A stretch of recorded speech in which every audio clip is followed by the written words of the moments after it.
Παγκόσμια ημέρα νερού. Η Παγκόσμια ημέρα νερού γιορτάζεται κάθε χρόνο στις 22 Μαρτίου με στόχο να υπενθυμίζει σε όλους τους ανθρώπους την αναγκαιότητα της προστασίας αυτού του πολύτιμου αγαθού που τόσο πολύ το έχουμε ανάγκη. Στο Δήμο Βόλβης είμαστε γνώστες της αναγκαιότητας προστασίας του νερού, καθώς έχουμε βρεθεί αντιμέτωποι με πολλαπλά προβλήματα τόσο καταλληλότητας όσο και μη επάρκεια σε πολλούς οικισμούς του Δήμου μας. Τα περισσότερα από αυτά τα προβλήματα έχουν ήδη αντιμετωπιστεί και μόλις πριν λίγους μήνες καταφέραμε να πετύχουμε το απόλυτο, να έχουμε πλέον σε όλους τους οικισμούς ποιοτικά κατάλληλο νερό. Παρ' όλα αυτά όμως δεν εφησυχαζόμαστε.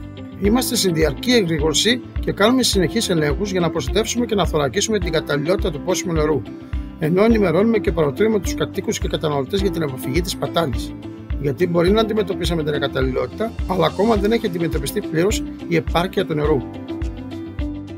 Υπάρχουν πολλοί οικισμοί στο Δήμο μας, στους οποίους τους καλοκαιρινούς μήνες το νερό δεν επαρκεί.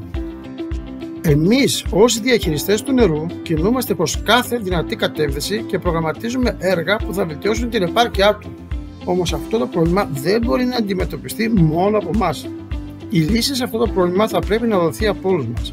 Αν και μόνο αν όλοι μας προστατεύσουμε αυτό το πολύτιμο αγαθό και δεν το σπαταλάμε, τότε ναι, θα καταφέρουμε να διασφαλίσουμε και την ποιότητα και την επάρκεια του νερού για όλους τους κατοίκους του Δήμου Βόλβης.